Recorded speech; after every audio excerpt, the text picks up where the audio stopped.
TNI ku sayang, TNI ku malang. Saat ini, rakyat mulai tersadar akan kacaunya kondisi negara. Dan mulailah rakyat teriak dan panggil TNI. Kemana TNI? Tahukah kita semua bahwa satu, TNI kita hari ini adalah tentara yang paling sipil di dunia. Karena personilnya tak boleh bawa senjata, yang nampak bawa sarung pistol kosong di mana-mana. Dua, tahukah kita bahwa secara sistematis TNI kita seharusnya sebagai komponen utama alat pertahanan negara sekarang sudah bergeser menjadi komponen pembantu. Karena tugasnya hanya menjadi pembantu.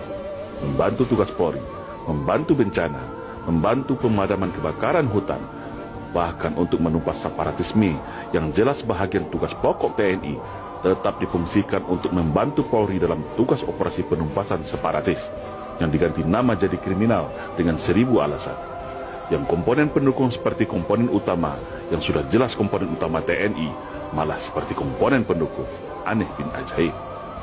Yang ketiga, tahukah kita bahwa TNI kita hari ini sudah menjadi korban adu domba politik belah bambu antara TNI dan Polri, di mana Polri atas kebijakan politik dijadikan terdepan dalam implementasi konsep democratic policing. Sementara RUU Kamnas sengaja di-PTS-kan. Makanya TNI selalu berada di belakang Polri atau sebagai pembantunya saja.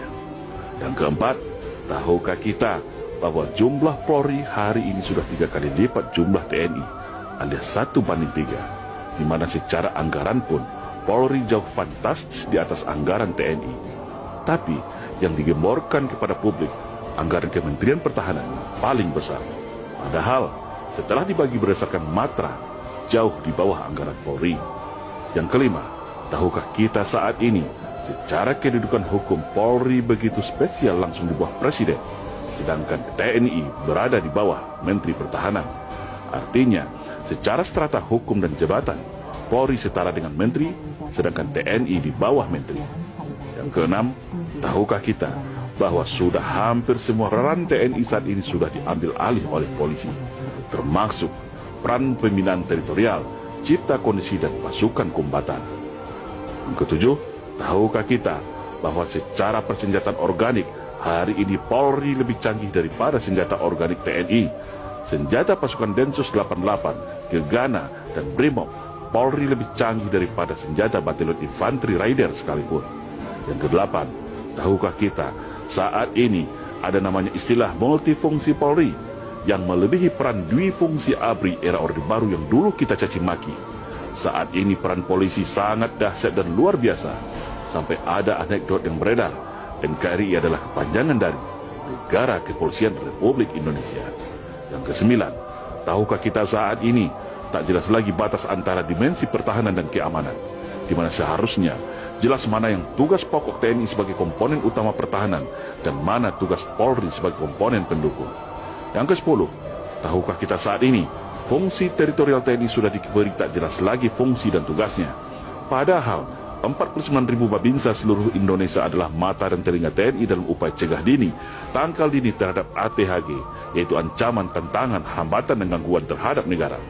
Hal itu adalah termasuk dalam 5 kemampuan teritorial, tapi ternyata Babin Kamtibmas yang lebih berkuasa soal deteksi dan cegah dini. Maka terjadilah seperti hari ini, rakyat mudah diadu domba, tidak ada penengah. Walaupun TNI tahu siapa aktor dan dalangnya dalam setiap konflik sosial, tetapi tak bisa berbuat apa-apa karena terkunci oleh aturan dan tidak logis. Itulah yang disebut dengan serangan asymmetric war untuk melemahkan negara dari dalam. Yang ke-11, tahukah kita bahwa Panglima TNI hari ini ditunjuk oleh Presiden, sedangkan Presiden adalah bahagian dari kekuasaan politik. Bayangkan, apabila kewenangan politik ini salah gunakan untuk mengkooptasi TNI agar manut dan tunduk kepada kehendak kekuasaan, bukan kepada rakyat dan negara lagi. Jangan heran kalau Pak Dirman tidak mau diatur 100% oleh Bung Karno soal perang gerilya. Jangan heran Pak Yani tidak mau diatur dalam soal pemberian senjata dari Cina untuk kaum komunis. Yang ke-12, tahukah kita bagaimana TNI kita secara kekuasaan politik tidak berdaya dan tunduk di bawah kekuasaan politik? TNI tunduk pada kekuasaan supremasi sipil, tapi anehnya dan kontradiktif, Polri yang katanya sipil bersenjata mempunyai pasukan kombatan, peralatan tempur mutakhir, sehingga di dunia boleh dikatakan Polri adalah polisi yang paling militeristik di dunia saat ini. sampai memerangi teroris